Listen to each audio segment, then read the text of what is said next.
In the heart of the endless desert, where the golden sands stretched as far as the eye could see, Danny walked alone, his footsteps marking the only trace of life in an otherwise barren world. His oasis, a humble refuge amidst the vast emptiness, was his only sanctuary, and the heat of the midday sun seemed to weigh heavy on his every step. It was on one of these scorching afternoons, when the wind carried with it the scent of salt and dust, that Danny stumbled upon something unexpected. As he approached the edge of the dunes near his oasis, he heard a faint cry, a voice, fragile and desperate, carried by the wind. His heart quickened as he rushed towards the source of the sound. There, buried beneath the shifting sands, was a man, his body sinking slowly, his movements sluggish as if he had already given up. The man's eyes were wide with fear and exhaustion, and his lips cracked from dehydration. Without a second thought, Danny dropped to his knees, his strong hands digging into the sand, pulling the man free from its grasp. He could feel the heat radiating from the earth beneath him, but all he focused on was saving this stranger. When the man was finally free, Danny half-carried, half-dragged him to the shelter of his tent, where the coolness of the shade offered a brief respite from the merciless desert heat.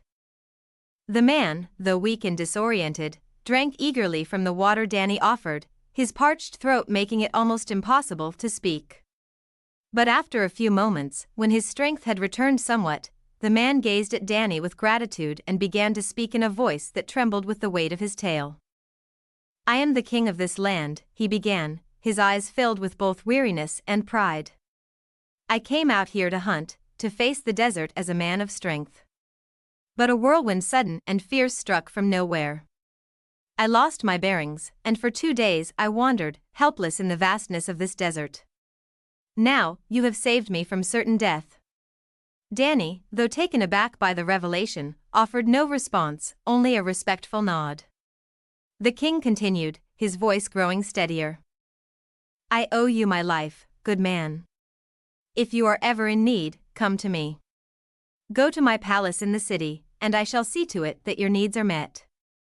The words, sincere and full of promise, resonated deeply within Danny's heart.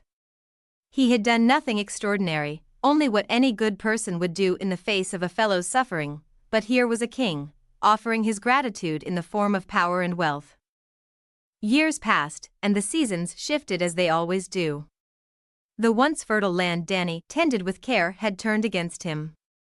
A terrible disease struck his cattle and sheep, leaving him with nothing but barren fields and empty pens. His family, too, felt the weight of the crisis. His wife, ever the pillar of strength, saw the growing despair in Danny's eyes and, in the quiet hours of the night, urged him to take a step they both knew was difficult. "Go to the king," she said, her voice tinged with both hope and sorrow. "He offered you help once. Perhaps he can offer us something now. If he can give us money to buy new cattle, we may yet survive this." Danny, torn between pride and desperation, agreed after long hours of thought. With a heavy heart, he set off for the king's palace, journeying through the unforgiving desert once more. His steps were slow, weighed down by the burden of uncertainty, but he knew there was no other choice.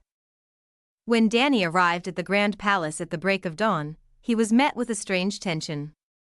The grand marble pillars that had once symbolized wealth and power seemed cold, their beauty marred by an air of solemnity. The courtiers and guards whispered in hushed tones, their eyes darting nervously toward the king's chambers. Danny, unaware of the reason for this unease, entered the palace and was immediately met by a cold reception. It was the anniversary of the king's son's death, a tragedy that had cast a shadow over the ruler's heart for many years. In his grief, the king had made an oath. On this day, he would kill the first person to enter the palace. It was a twisted form of mourning, a way to channel his sorrow into something tangible, something he could control. For years, no one had dared to challenge this ritual. When Danny stepped into the throne room, the king looked at him, his eyes darkened by a lifetime of pain. For a moment, the king hesitated, his thoughts clouded by the memory of the man who had once saved his life. But the oath was an unyielding force, and the king found himself unable to break it. "Danny," the king said, his voice low, "I remember you. You saved me in the desert. But today, I must kill you, as I have sworn to do.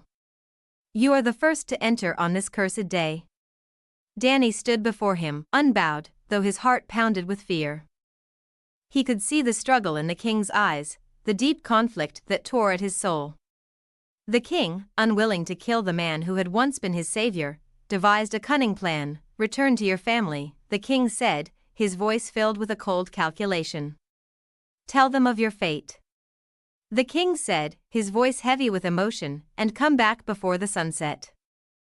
The king's eyes held a hidden plea, but Danny, unaware of the king's true intentions, nodded respectfully and left the palace, setting out once more for his home. The journey back was long, and as Danny approached his wife, his heart was heavy. He shared the king's message with her, and her tears flowed freely. She blamed herself for their misfortune, believing that her desperation had brought Danny to this terrible fate. But Danny, in his wisdom, spoke to her with compassion and understanding. "Do not blame yourself, my love," he said, his voice filled with the calm strength of someone who has come to accept the inevitability of life. "No one can escape his destiny. We are but travelers on a path laid before us." As the sun began to set, casting a golden glow across the desert, the king stood outside the palace with his courtiers, awaiting Danny's return. His heart, heavy with regret, sought release. The preparations for the execution were made, and the royal guards stood at the ready, their swords gleaming in the fading light. The king's mind was clouded with sorrow, and he hoped that this day would be the last of such ritualistic horrors. But then, just as the sun dipped below the horizon, Danny appeared, running toward the palace. The king's heart skipped a beat, and for the first time in many years, a tear fell from his eye. Danny had returned. "I apologize for my delay, Your Majesty," Danny said, breathless but determined. "I could not abandon my family without first speaking the truth to them." The king, overcome with emotion, collapsed into his throne. He wept as he realized the enormity of his mistake. For so many years, he had killed the innocent in his grief, and now he saw the error of his ways. He turned to his courtiers, his voice trembling. "Enough," he said, his words filled with a raw honesty that had long been buried. "This day is no more. I have wronged too many, and I will no longer carry out this ritual." In a moment of profound change, the king ordered a great sum of wealth, gold, cattle, and camels, be bestowed upon Danny. The king's servants helped Danny load his new gifts, ensuring that he and his family would never again face hunger or hardship. As Danny left the palace, a man of both wisdom and fortune, the desert wind whispered around him. It carried with it a message, as ancient and enduring as the sands themselves, that even in the harshest places, in the darkest of times, redemption and destiny would find their way.